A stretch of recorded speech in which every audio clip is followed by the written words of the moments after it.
Welcome to the City Current Show, powered by Higginbotham Insurance and Financial Services. This show focuses on sharing good news and powering the good in our community. Now here's your host, City Current CEO, Jeremy Park.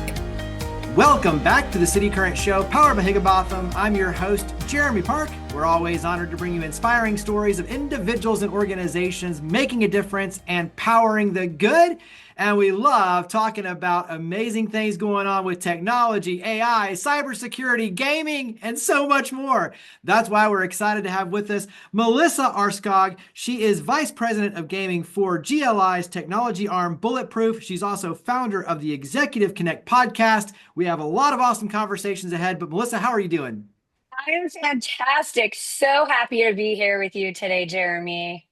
Well, when you talk about technology, gaming, AI, all these things, cybersecurity, there's a lot to unpack, but let's start with just getting to know you and your background. How in the world did you get into this industry?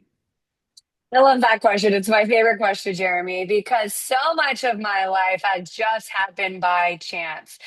I started my career in the banking industry. I studied civil and environmental engineering from the University of Nevada, Reno, and I applied for the wrong job, went in on a whim to interview with this company called Gaming Laboratories International. I fell in love with the industry, and I've been at GLI for almost 14 years now, and it's really been a privilege and an honor to sit on so many different sides of the casino gaming industry for Gaming Laboratories International's technology arm, now called Bulletproof, where I get to focus on cybersecurity, technology, managed services, and fix all the things that are broken in technology. Hey, it gives us a lot to talk about, right? So when you look at some of the things that really do keep you up at night, obviously cybersecurity, we'll talk heavy about that, but give us an idea of your vantage point, the things that you and your team are looking at every day. Yeah, absolutely. I think you can't open, a paper, an article, a TV screen without hearing about some kind of incident has happened, whether it's somebody's personal identity, their bank account, something happened at their company. I think we're all under this. We need to pay attention to our inbox, our phone calls. And I really take that as a personal mission. So I really focus mostly, Jeremy, in the casino gaming industry and other regulated industries like state governments, oil and gas, utilities, universities, and mostly regulated spaces. But I think so much of my job is on, corporate businesses. But the other side of it is with AI coming into play more and more now, I think, I worry for my peers and people that don't have a background in cybersecurity that get that rogue call that their kids are, being held hostage. What do you do, right? Like, how do you think about that? So my mission is not just only for the company I work for, but it's also personally to help people protect their bank accounts, protect their own brands and themselves. A lot of this comes down to leadership and process, especially around the process of making sure that everyone is, being trained, knows the communication, does all the right things. So talk about process and leadership related to everything that we're talking about.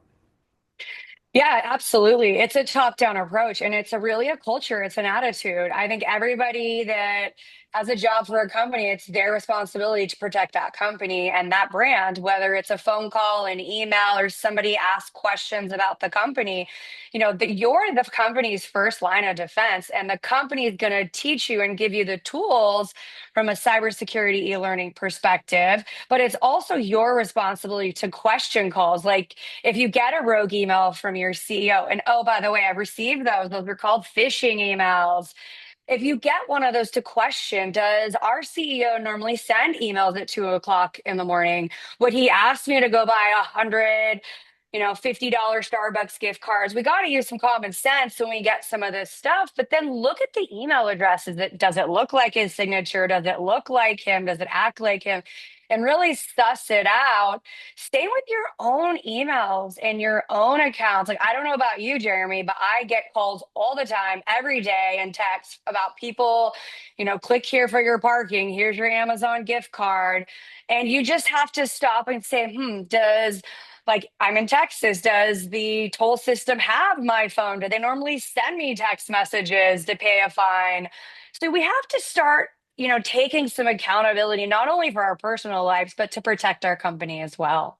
Yeah, I mean, if there's a sense of urgency where they want you to act immediately and all these red flags that immediately go up, carry that into the insurance side because you and I were talking before we hit record, and you were making a really important comment around, okay, you might have coverage over here, but if you're having to pay for credit monitoring for $20 per person for 1 million people, like that adds up really fast. And so talk about some of those nuances related to cybersecurity and the cyber liability coverage on the insurance side that people might not necessarily think of.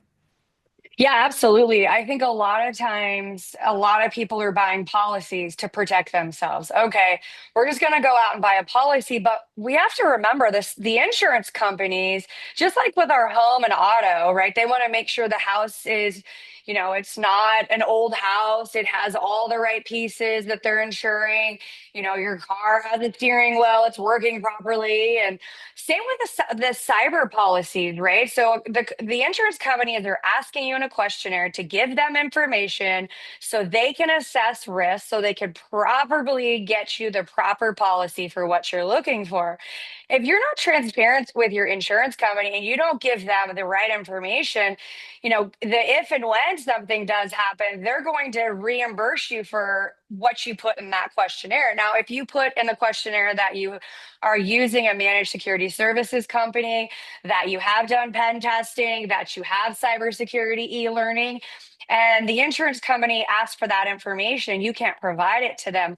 Uh-oh, guess what? You might not be fully reimbursed for the information. So I've had a client previously who in the casino gaming industry, they suffered a breach and the company had to provide $20, I think it's $20 a person of credit monitoring for every single person that has been to that casino or was in the casino's database.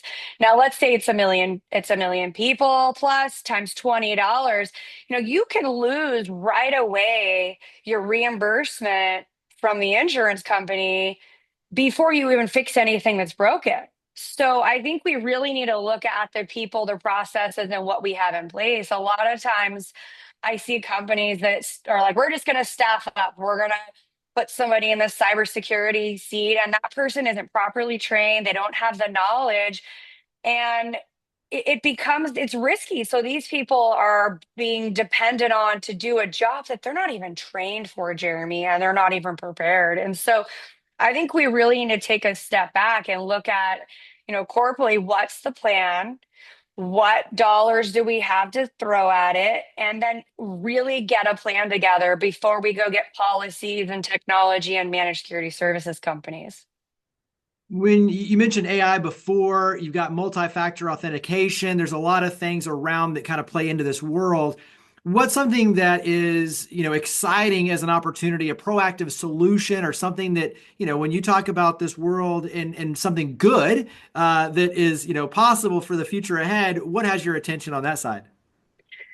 Yeah, I think back to a few years ago when I get, a phishing email or a bogus text, and I could tell right away because it wasn't Microsoft's logo. The sentences were not in correct, they weren't spelled correctly, or they weren't in proper English. But now with AI, Jeremy, it makes it even more complicated to kind of suss out what's phishing, what's not phishing. And the cool part of it is a lot of these companies, I know Microsoft's one, and I'm not promoting anybody's products, but a lot of these cybersecurity tools are leveraging AI and machine learning to learn your users so they can make sure, my company knows when I work, where I work from. One day I'm in Texas and the next day I'm in a different country, as Melissa's supposed to be in that country. And they can really use technology, machine learning, and AI, and all the tools to make sure, is this really Melissa? And then, like you said, MFA, let's double check if it is Melissa. Let's send a text to Melissa's, cell phone. Let's get her to authenticate using Microsoft Authenticator. So I think companies are now able to use these tools where before, Jeremy, we had to use people. to spot that Melissa wasn't here.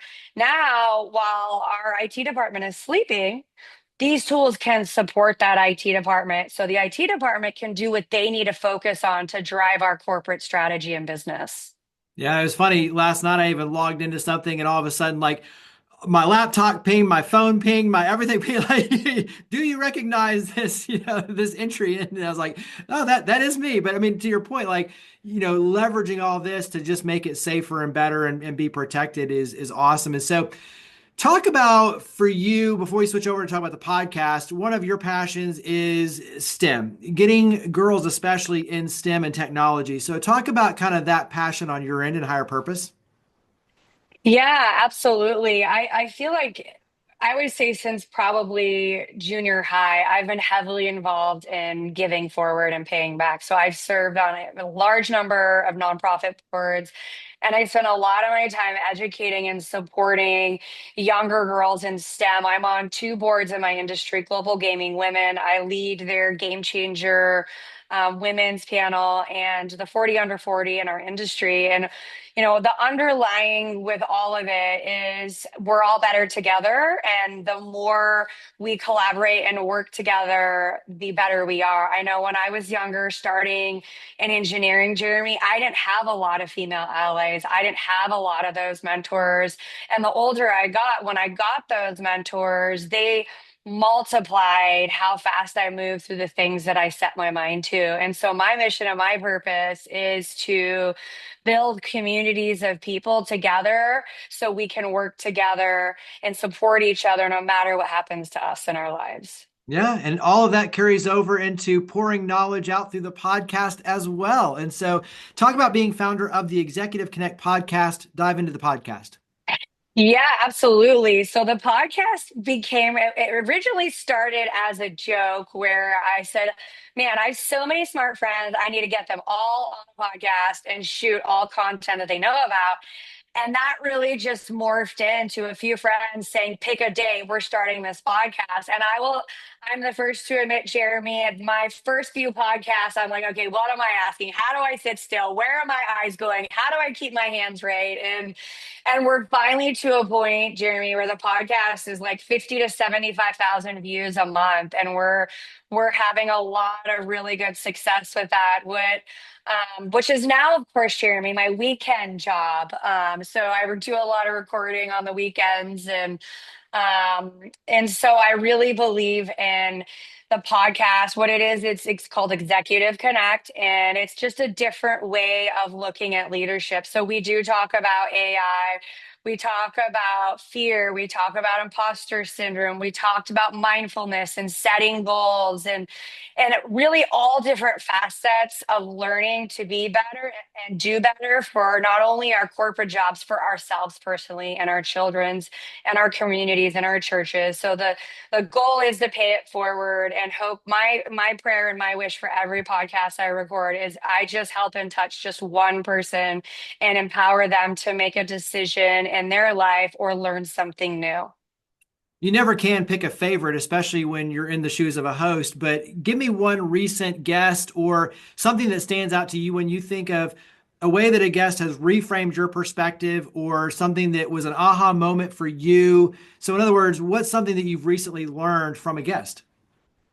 Ooh, that's such a great question. And it's like the hardest question to answer. And I think, at the beginning when I started this, I had a few friends that most of my original days of LinkedIn was all about Melissa professionally. Everything she did professionally only. There was only that lens as what I did for work, and there wasn't that personal lens. And it was a few people that said, I didn't even know you had kids. And it was that aha moment that I realized I hadn't shared with people that I had a husband and I had children and I have all these hobbies and I've had some struggles in my life. So I have really, Jeremy, over the last 2 years, shared my messy, authentic self through the podcast, through speaking, through my social media, and really let people understand who I am under the hood that I used to be on social media. When you look at that sort of growth and all of that strength that comes with that and opening up and sharing, being vulnerable, talk about how that has helped you become a better leader, especially not just, professionally, but personally as well. Yeah, absolutely. I think, one of the biggest things that comes to mind is juggling. In my role, I've been privileged to sit on many different divisions of our company, and I've been all over the world. I work at all different types of hours. I've been in many countries. And the one thing that's been something that have always prioritized is my marriage and my children. And I think one thing that a lot of women specifically are uncomfortable sharing is that they have this, softer side. They're a mother and they have a hard time juggling. They have an 8 o'clock in the morning meeting and they have kids that are running around without school clothes on and really starting to explain. I told this story recently, Jeremy. I had my mother and father-in-law were watching our son and they couldn't last minute because they had gotten COVID a couple years ago. And 2 hours before my plane took off to go to our GLI roundtable, my mother-in-law canceled on me. So instead of canceling on my company to speak at that conference, and instead of canceling on my children, I took my kid with me on the plane. I bought him a ticket. Now, at the time, he was 1 year old. And as all mothers know, they are not predictable at one. And I remember getting on the plane, Jeremy. I wore clothes that was not worried about getting dirty because I was afraid he would make a mess of my clothes. So I loaded my luggage. I loaded his car seat. I loaded his stroller on the plane in my Lululemon leggings. I rode the flight from Austin to Vegas. I got off the plane, got him in the car seat, went to the dressing room, changed my clothes into professional clothes, dropped him at passenger pickup to my parents, who, oh, by the way, were driving from Arizona to Vegas to help support this like crazy last minute ask. And I made it to my client from the minute my foot stepped off that plane. I made it to one of our very large commercial casinos in 40 minutes from change to finish. And the point of that is I was there for the company I worked for and I was all in. And my colleague was like, I can't believe you made this happen. And my kids were like, I can't believe you made this happen. And I think the lesson in that for everyone is stuff's going to happen in our lives. And that doesn't mean we quit our family or we quit our company. That just means we need to get better at finding solutions to whatever comes up in our life. Let's go ahead and wrap up because this is one of those conversations you and I could have forever. But where do we go to follow you? So website, social media, where do we go to follow you and your efforts and the podcast as well? Yes, absolutely. You could follow us on YouTube. It's the Executive Connect podcast. I am a big LinkedIner. I use all the social channels. So Melissa Aarskaug, find me, connect with you. I'm happy to build community with you and share all my resources and knowledge. And I just appreciate you for inviting me to be here today. It's so special to be a guest today with you. Well, Melissa, thank you for all you do to power the good. Thank you for coming on the show. Thank you. Have a good one.